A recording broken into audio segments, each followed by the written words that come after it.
ডিম দিয়ে আলুর পুরভরা পরোটাগুলো আমি কি করে বানিয়েছি আপনারা দেখতে থাকুন।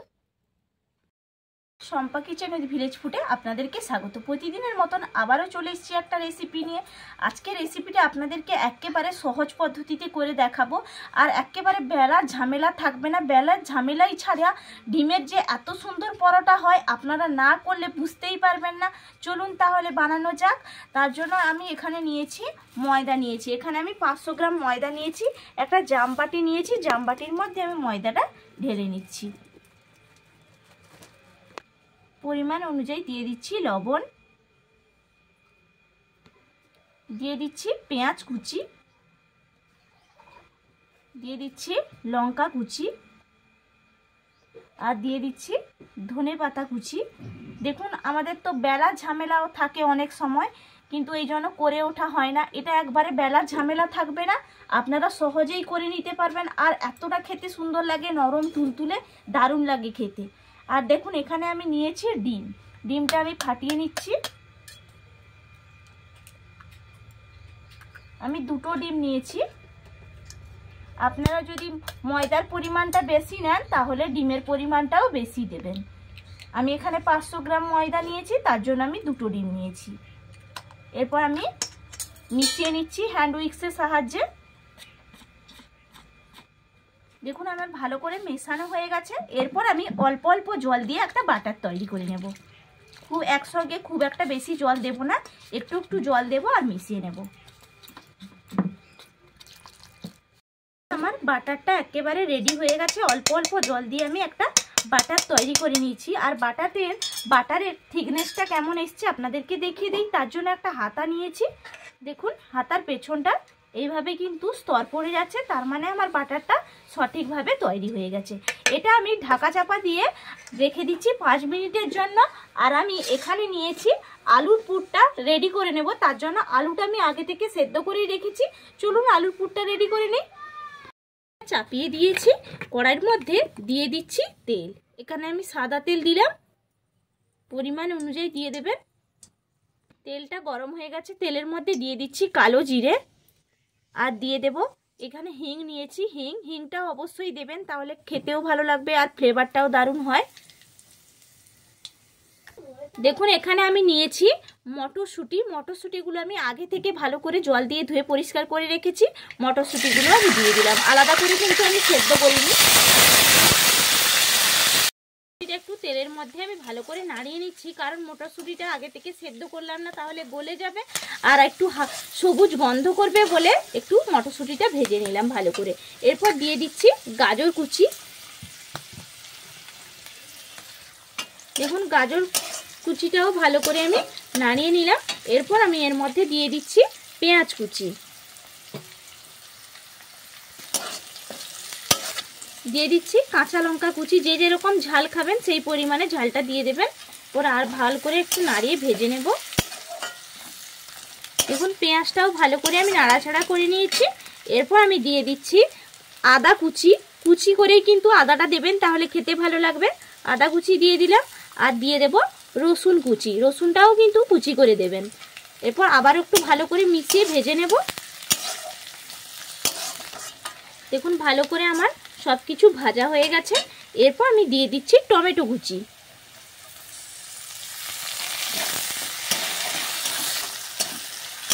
দেখুন এগুলো আমার সব ভাজা হয়ে গেল। এরপর আমি দিয়ে দেব সেদ্ধ করা আলুটা আগে থেকে সেদ্ধ করে নিয়েছি, হাত দিয়ে আমি ম্যাশ করে দিয়ে দিচ্ছি। দেখুন খুব সুন্দর সেদ্ধ হয়েছে। এরপর ভালো করে একটু আমি নাড়িয়ে দেব। সব কিছু মিশিয়ে দেখুন একটা কালারফুল পুর কিন্তু রেডি হয়ে যাবে। দেখুন কি সুন্দর লাগছে, সব কিছু দিয়ে মিশিয়ে নিতে একটা কালারফুল পুরটাও দারুণ দেখতে লাগছে। এরপর আমি এর মধ্যে দিয়ে দেব কাশ্মীরি লঙ্কার গুঁড়ো পরিমাণ অনুযায়ী,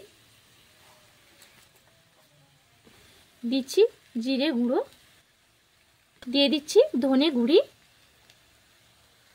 গোলমরিচের গুঁড়ি,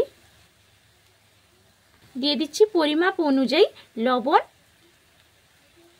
দিয়ে দিচ্ছি ধনেপাতা কুচি। দেখুন সব কিছু দিয়ে আমি ভালো করে মিশিয়ে নিচ্ছি। আর এখানে কিন্তু আমি হলুদ ব্যবহার করলাম না, হলুদ দেওয়ার কিন্তু কোনো দরকার নেই। দেখুন ভালো করে আমি মিশিয়ে নিচ্ছি, আর কতটা সুন্দর গন্ধ দারুণ উঠছে। দেখুন পুরো আমার একেবারে রেডি, আমি নামিয়ে নিচ্ছি। 5 মিনিট বাদে আমি বাটারটা দেখুন কতটা সুন্দর হয়েছে। আর আমি একটু ঘুটেও নিচ্ছি চামচ দিয়ে। তাওয়ায় বসিয়ে দিয়েছি, আমি এখানে লোহার তাওয়া নিয়েছি।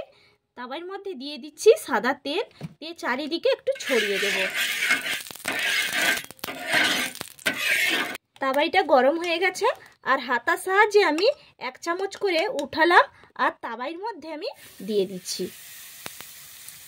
দেখুন হাতার পেছন দিয়ে আমি গোল করে একটা শেপ তৈরি করে নিলাম, পরোটার শেপ। দেখুন কি সুন্দর হচ্ছে না? উল্টে নেব। দেখুন খুব সহজেই কিন্তু এই পরোটাগুলো করে নেওয়া যাবে। দেখুন কি সুন্দর উল্টে নিলাম, আর একটু কিন্তু ভেঙেও যায়নি। এরপর যে আমি আলুর পুরটা রেডি করে রেখেছিলাম, এই মাঝখানে আমি আলুর পুরটা দিয়ে দেব। একটু হাত দিয়ে চেপে চেপে দিচ্ছি।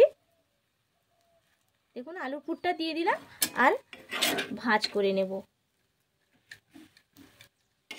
খেতে যেরকম সুন্দর লাগে আর দেখতে তো অসাধারণ লাগছে।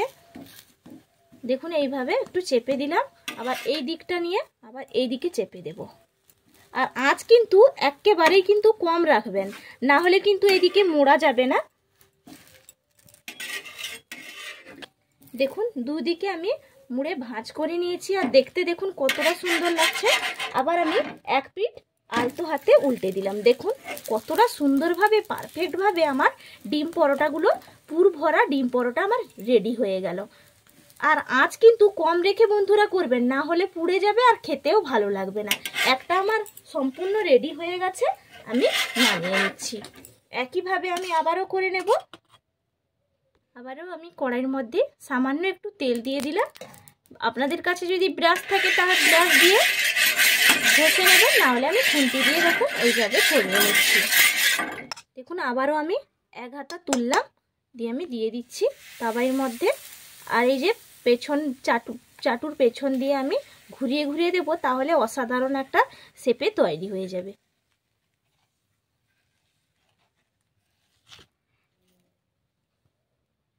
এখানে 1 পিঠ হয়ে গেছে, আমি উল্টে নিচ্ছি। আর খুব সহজে এগুলো করতেও কিন্তু কষ্ট নেই, খুব সহজেই হয়ে যায়। আবারও আমি দিয়ে দিচ্ছি মাঝখানে আলুর পুরটা, তাহলে খেতেও ভালো লাগবে। এইভাবে যদি আপনারা বাচ্চাদেরকেও করে দেন, বাচ্চাদেরকে যদি ময়দাটা দিতে না চান, তাহলে একইভাবে আপনারা আটা দিয়েও কিন্তু করে নিতে পারেন। দুদিক এইভাবে উল্টে নেব। দেখুন খুব সহজে, আর একটু আঁচটা কম রেখে কিন্তু করে নেবেন, না হলে চিট ধরবে না আর করতেও পারবেন না।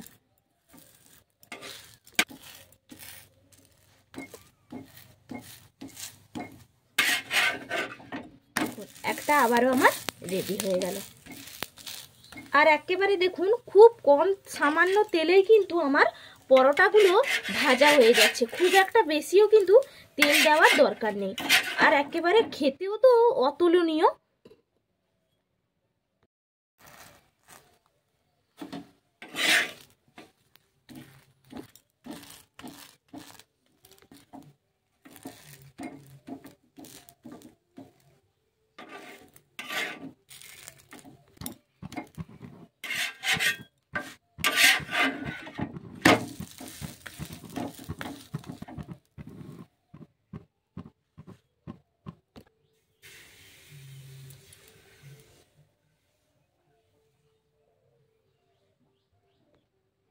দেখুন এইটা আমার লাস্ট, আর কতটা সুন্দরভাবে আমি প্রত্যেকটা করে নিয়েছি, আপনারা তো দেখেইছেন।